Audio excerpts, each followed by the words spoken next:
Hello everyone, my name is Yashpal और आप देख रहे हैं द हैबिट जर्नी। इस वीडियो में हम बात करने वाले हैं the breakdown number 4, the lesson number 3 of the miracle morning book का। इस लेसन को इस राइटर ने, हमारे हीरो ने 3 स्टेप में कवर करा है। इस लेसन की शुरुआत हम करेंगे एक लाइन के साथ जिसका मतलब होता है 95% वर्ल्ड पॉपुलेशन क्या करती है, सेटलमेंट कर लेती है कि जो उन्हें मिला है या जितना उन्होंने हासिल कर लिया है वो उन्हें उतना ही में सेटलमेंट कर लेते हैं। यानी कि वो 5% लोग ही होते हैं जो अपने आप को लगातार इंप्रूव करने की कोशिश करते रहते हैं और लगातार इंप्रूव होते भी हैं। इस चैप्टर का मेन वैल्यू है rising the mediocrity and join the 5% of the people. आगे बढ़ते हैं स्टेप 1 को समझने की तरफ। Acknowledge the 95% reality. जब तक हमें यही समझ नहीं आएगा कि 95% लोग वो कौन लोग हैं कि जो पीछे रह जाते हैं, जो 5% में नहीं आ पाते, जिसमें हमें इन्होंने बताया है कि जो 95% लोग होते हैं वो किसी ना किसी रीजन की वजह से उस काम को कर नहीं पाते। और सब टॉपिक इसमें आ जाता है, वो है फिजिकल इलनेस हो गई, बीमारी इतनी बड़ी है कि वो अपने पर्सनल डेवलपमेंट पे फोकस नहीं कर पा रहे हैं कि वो उसको ठीक करें या अपने आप पर फोकस करें। तो ये भी एक इम्पोर्टेंट रोल होता है जब हम वो 95% ऑफ द वर्ल्ड पॉपुलेशन में रह जाता है। वन का जो दूसरा सब टॉपिक आता है वो कहते हैं मेंटल इमोशनल चीजें। इमोशनली मेंटली थोड़ा टूटा हुआ है तो अपने थॉट को अवॉइड करने की कोशिश करता है, जिसमें वो कुछ कुछ नशे की चीज में पड़ जाता है। जैसे कोई भी नशे की चीज हो सकती है, वो तरीके से होगा कि वो अपने पर्सनल डेवलपमेंट पे फोकस कर पाएगा। स्टेप 1 के जो तीसरे सब टॉपिक की हम बात करते हैं वो होता है रिलेशनशिप। ये जब वो टूट जाती है वो रिलेशनशिप, तो हमें एक फेस सहना पड़ता है। तो उस फेस में हम अपने पर्सनल डेवलपमेंट पे कैसे फोकस करेंगे। और काफी सारे लोग तो फाइनेंशियली दबे होते हैं, अगर वो फाइनेंशियली अपने आप को रिकवरी करने की कोशिश कर रहे हैं तो अपने पर्सनल डेवलपमेंट पे वो फोकस कैसे करेंगे। यानी और ऐसा नहीं है कि ये 4 रीजन इन्होंने दिए हैं, इसका मतलब ये 4 रीजन ही है। ऐसे कई रीजन हैं जिनके वजह से जो कोई पर्सन 95 से 5% पे शिफ्ट नहीं हो पाता। आगे चलते हैं और जानते हैं step number 2, identify the cause of mediocrity. इसमें हमें इन्होंने काफी सारे पॉइंट दिए हैं, वन बाय वन हमने डिटेल में समझेंगे। Cause of mediocrity and your solution के साथ उन्होंने बताया है। पहली चीज जिसके बारे में उन्होंने बताना स्टार्ट किया है, रेयर व्यू मिरर सिंड्रोम। जो 95% में जो लोग हैं वो क्या करते हैं कि अपने पास्ट पे अटक अटक जाते हैं कि वो पास्ट में ये इस लेवल पर थे, या तो वो अच्छे हो सकते हैं या तो बुरे हो सकते हैं या किसी भी चीज में हो सकते हैं। यानी कि वो अपने पास्ट पर अटक जाते हैं, वो फ्यूचर का ना सोचते हैं न करते हैं। यानी निकलने का एक रास्ता इन्होंने दे दिया है इसी के साथ कि अपने आप से ये कहना कि जो मेरा पास्ट है वो मेरे फ्यूचर के इक्वल नहीं है, बराबर नहीं कर सकता। मेरा पास्ट कभी भी मेरे फ्यूचर के बराबर ही नहीं कर सकता। जिससे क्या होगा कि जो माइंड है, ब्रेन है, वो क्या करेगा, फोकस करेगा फ्यूचर पर, फ्यूचर के प्लान बनाएगा, उस पर एक्शन लेगा, ना कि अपने पास्ट को लेकर बैठा रहेगा। स्टेप 2 का जो हमारा नेक्स्ट पॉइंट आता है वो आता है लैक ऑफ पर्पस। दिन चल रहा है, उस दिन में क्या करने वाले हैं या उसके अगले दिन वो क्या करने वाले हैं, उनके पास प्रॉपर प्लान नहीं है, यानी कि अपने टास्क नहीं है उनके पास, तो वो उस चीज को वो करेंगे भी कैसे।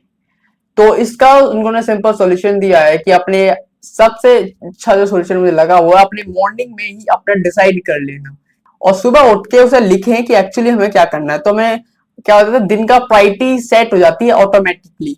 वैसे आप इसे चाहे तो रात में कर सकते हैं अगर करना चाहें।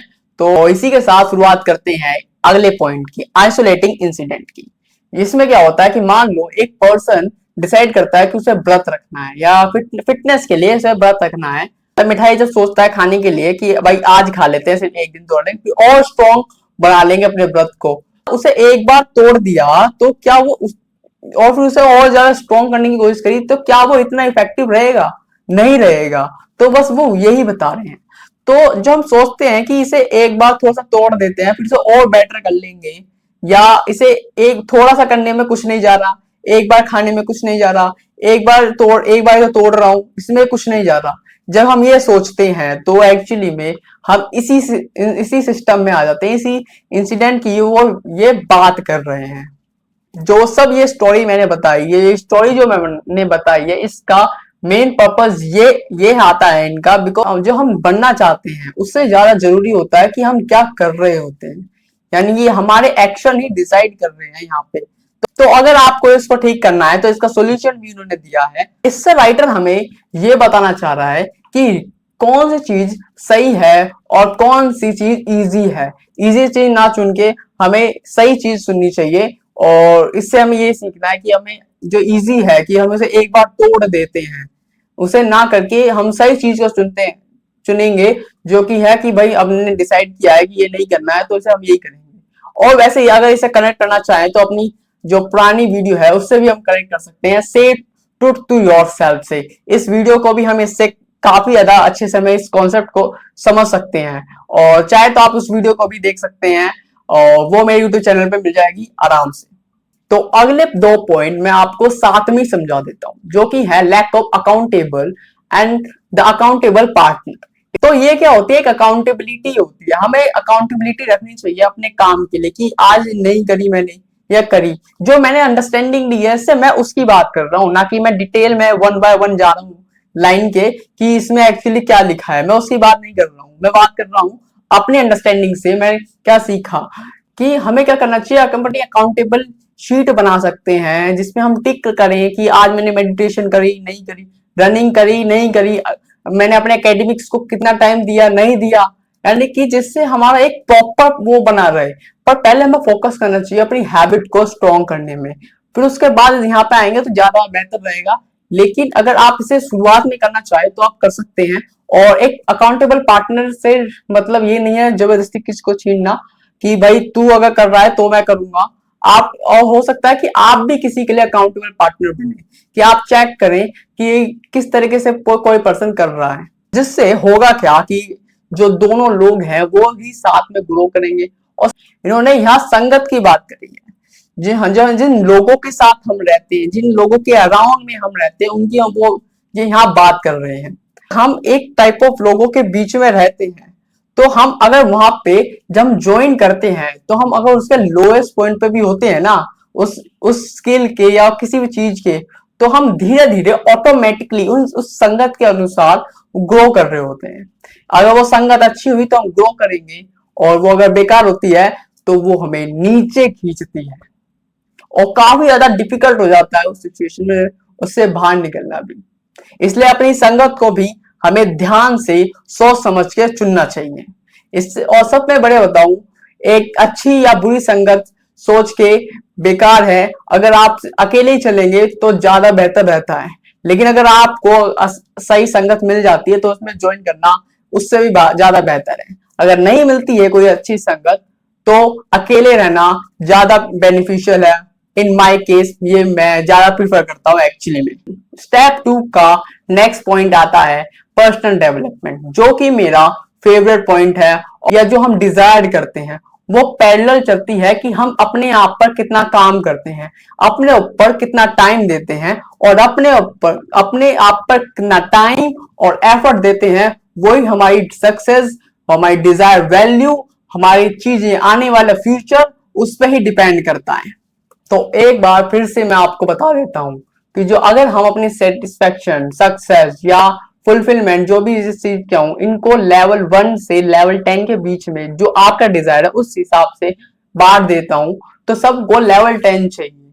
वो अपना डिजायर करते हैं कि भाई मेरे को लेवल 10 चाहिए, लेकिन उनकी पर्सनल डेवलपमेंट उतनी नहीं होती। अगर जब तक उनकी पर्सनल डेवलपमेंट इतनी नहीं है कि, तो वो उनको लेवल 10 सक्सेस किस तरह मिल सकती है, चाहे वो किसी भी फील्ड में हो। मैं हर फील्ड की बात कर रहा हूँ, राइटर भी हर फील्ड की बात कर रहा है। जब तक उस केस में उसकी पर्सनल डेवलपमेंट आप अचीव नहीं करोगे तो आपको वो सक्सेस भी किस तरह मिलेगी। तो सेल्फ डेवलपमेंट हमें करना होता है, उसके बाद उसी के साथ साथ उस चीज को जो हम पाना चाहते हैं वो हमें ऑटोमेटिक उसी के साथ साथ मिलती जाती है। अब चलते हैं लैक ऑफ अर्जेंसी।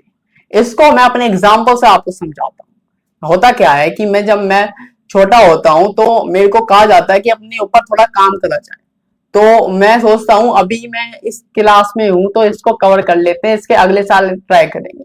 जब अगला साल आता है तो फिर अगले साल में टाल देता हूं कि अभी मैं इस पर फोकस कर रहा हूं, इसी एकेडमिक्स पे मैं काम कर रहा हूँ, तो इसको कर लेते हैं, फिर अगले साल, फिर अगले साल, फिर अगले साल, ऐसे करते करते मुझे मुझे अब मैं 12th पास हो चुका हूँ, यानी कि मैंने पूरे अपनी स्कूल कवर कर लिया, लेकिन कभी भी फोकस नहीं किया अपनी आप पर काम करने का, जो कि मेरे को फील दिलाता है कि मेरे को कर लेना चाहिए था।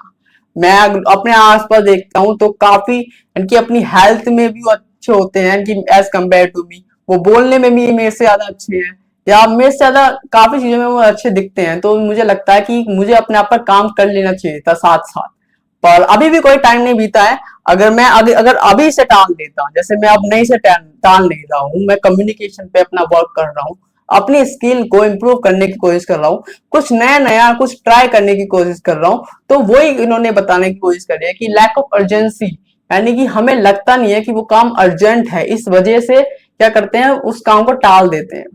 और अब मुझे लगा कि वो अर्जेंट है करना, अगर मैंने अभी नहीं करा तो दिक्कत हो जाएगी, प्रॉब्लम आएगी और बाद में, इस वजह से मैंने उसे स्टार्ट कर दिया। तो यहाँ पे मैं लैक ऑफ अर्जेंसी में शो नहीं हो रहा हूँ अब, लेकिन पहले मैं लैक ऑफ अर्जेंसी में शो करता था।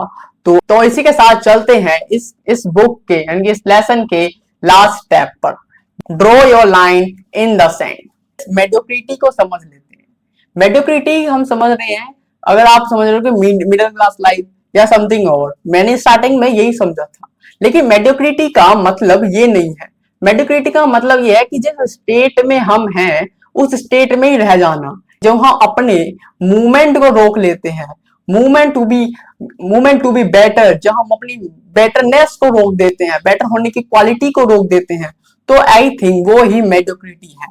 तो इस ये मेडियोक्रिटी हमें समझ में आ गई। तो अब बात करते हैं इस स्टेप में क्या था। स्टेप में सिंपल का है कि आज डिसाइड कर लो, मतलब जरूर नहीं कि तुमने आज लिख लिया कि मुझे ये करना है तो तुम्हें कल ही करना है, या उसके अगले दिन से करना है, या अगले मंथ, या अगले साल, लेकिन तुम फैसला कर लो कि तुम्हें करना है।